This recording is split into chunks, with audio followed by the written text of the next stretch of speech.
یاد رکھیے، فرائض پہ یاد رکھیے۔ اسی طرح جو ہے وہ عمل جو جنت میں لے جانے کی وجہ بنے گا، اس میں سے ایک عمل ہے کثرت سے نفلی روزے رکھنا۔ نفلی روزے کثرت سے رکھنا، یہ مستدرک حاکم کی روایت ہے۔ نبی اکرم صلی اللہ علیہ وسلم فرمایا، ابو امامہ رضی اللہ عنہ حدیث کے راوی کہتے ہیں کہ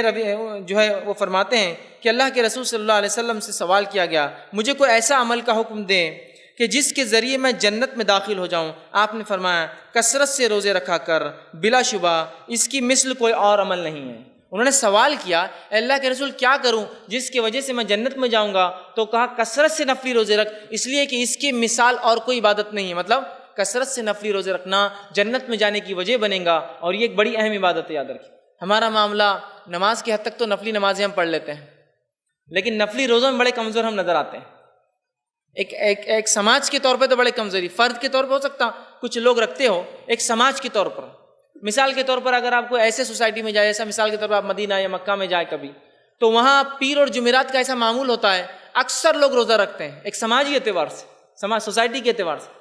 عام ہے بالکل، اس لیے کہ نبی اکرم صلی اللہ علیہ وسلم پیر اور جمعرات کا روزہ رکھتے تھے، یہ سنت ہے، تو ایک معمول ہے،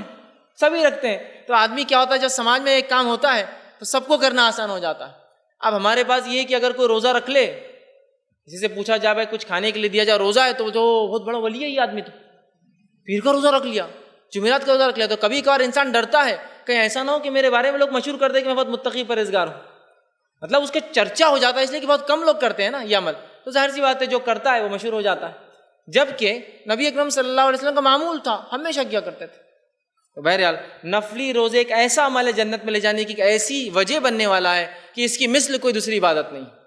نماز کے بعد روزہ ہی ہوتا ہے، تو کوشش کرے نفلی روزوں کا ایک معمول جمعرات ہے، اسی طرح جو ہے پیر ہے، ٹھیک ہے، اسی طرح ایام 20 کے روزے ہیں، جو اسی طرح جو ہے محرم کا روزہ ہے جو ہے 9 اور 10 کا، اسی طرح جو ہے 9 ذی الحجہ کا جو ہے عرفہ کا جو ہے روزہ ہے، وہ روزہ ہم رکھ سکتے ہیں، چونکہ یہ بھی سنت ہے۔ اور جو ہے اور بھی جو ہے آپ صلی اللہ علیہ وسلم سے روزے ملتے ہیں کہ آپ جو ہے ذی الحجہ کے اندر جو ہے پہلے 9 دن جو ہے روزہ رکھا کرتے تھے،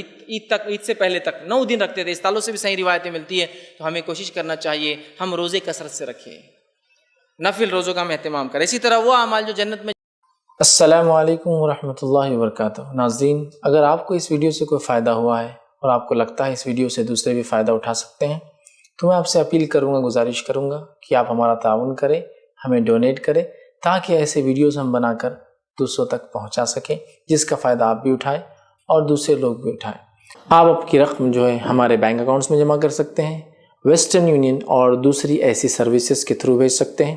مزید آپ کو اگر کوئی تفصیلات چاہیے تو آپ خواجہ علیم الدین سے، جو کہ ایڈمنسٹریٹر ہے اسلامک ریسرچ سینٹر کے، ان سے کانٹیکٹ کریں، انشاءاللہ عزیز وہ آپ کو اور بھی تفصیلات دیں گے۔ آپ ہمارا تعاون ڈونیشن، زکوٰۃ اور صدقات کے بھی ذریعے کر سکتے ہیں، اور ہاں، کوئی رقم چھوٹی نہیں ہوتی، اور یہ کام آپ کے لیے جو ہے ایک ثواب جاریہ، صدقہ جاریہ کی حیثیت رکھیں گا۔ اللہ تعالیٰ آپ کے مال میں، عزت میں، اولاد میں، خاندان میں برکت عطا فرمائے۔ السلام علیکم ورحمۃ اللہ وبرکاتہ۔